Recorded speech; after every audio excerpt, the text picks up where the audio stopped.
and it looked like Chennedy Carter has finally broken her silence about this Caitlin Clark situation. Chennedy Carter just jumped out the window and justified an assault on Caitlin Clark. The WNBA season is starting soon, and all the big free agents have joined teams, except one, Chennedy Carter.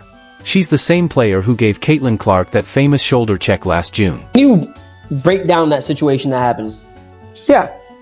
So, in basketball a little bit, there's things called talking, what you like to call smack or whatever everybody likes to call it. Yeah.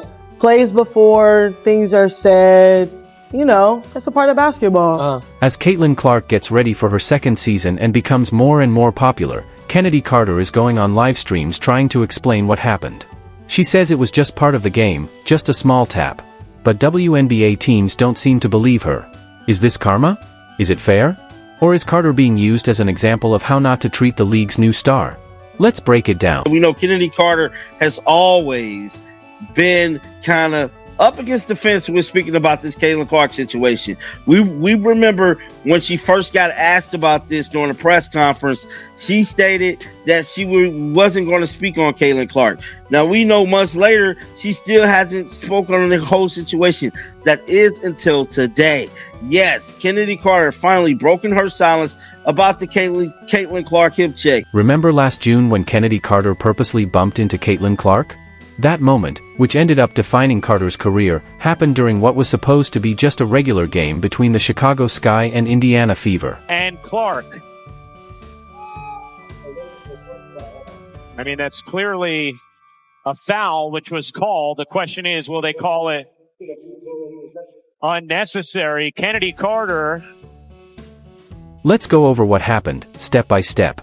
After scoring, Carter suddenly changed direction, not to play defense, but clearly heading toward Clark, who wasn't expecting it. There was no basketball reason for her to go that way. The replay shows Carter saying something, looking at Clark, then hitting her with a hard shoulder that knocked the rookie to the floor. It was clear to everyone watching that she did it on purpose. So she was signed to the Chicago Sky with Teresa Weatherspoon, with Angel Reese, with Camila Cardoso, and the rest of the folks. And then we get to the body check.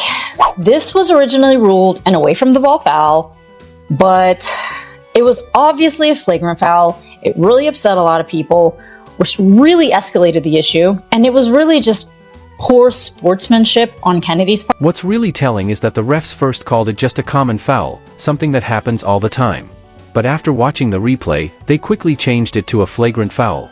The video made it clear, this wasn't an accidental hit during the game. It was an intentional off-ball shove that happened after the play was over. It's one thing pushing Caitlin Clark, and it's another thing blindsiding her. Like, I don't think there's no justification for that. Like, to be honest, we can be honest here. Clark's reaction said a lot about who she is.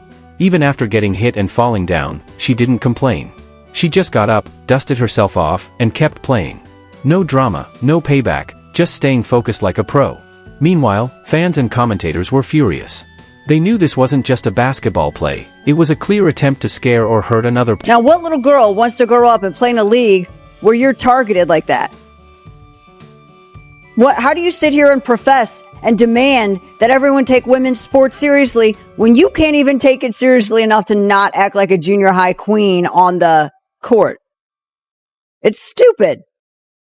That's so dumb. It looks like a soap opera. This wasn't the first time Carter had problems on the court. After the incident with Clark, people started talking more about her history of drama. Back in 2021, when she played for the Atlanta Dream, she was suspended indefinitely for what the team said was bad behavior after a serious argument. That situation, and others, had already made teams question if she could act professionally and work well with teammates. Atlanta Dream did suspend her in the middle of the sophomore season, basically saying she was a detriment to the team and the team culture. So then the Atlanta Dream decided to trade her to the Sparks, the Los Angeles